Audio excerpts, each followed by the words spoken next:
Welcome to our channel. Today we how to enable setting goals in Chase Savings, detailed guide step by step clearly. Begin by opening the Chase mobile app on your device.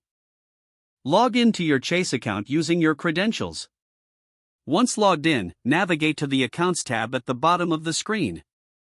Select your Chase Savings account from the list of accounts displayed. On the Account Details page, look for the option labeled Set Goals. Tap on Set Goals to begin the goal setting process. You will be prompted to choose a specific savings goal.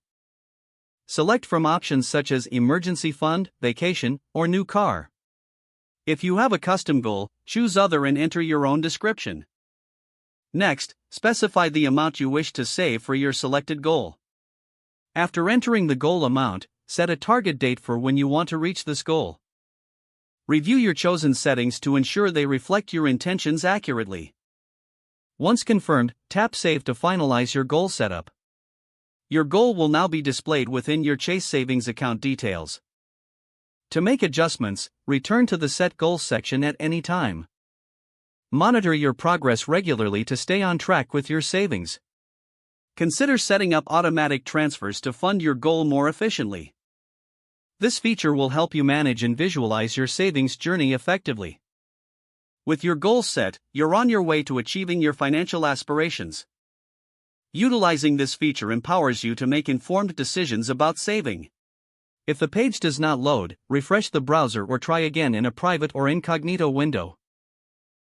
Make sure you are using the correct email address, then retype it carefully to avoid small typos. If your password is not accepted, use the reset option and create a new strong password you can remember. Check your spam folder for verification or security emails, then complete any requested confirmation steps. Enable two-factor authentication if available to improve account security and reduce unauthorized access risk. After signing in, review your profile details so your contact information and settings are accurate and current. If you see an error message, note it down and try again after restarting your device and internet connection. Log out when you finish, especially on shared devices, to keep your account and payment information secure. If the page does not load, refresh the browser or try again in a private or incognito window. Make sure you are using the correct email address, then retype it carefully to avoid small typos. Don't forget to like this video and subscribe to our channel for more step-by-step tech guides.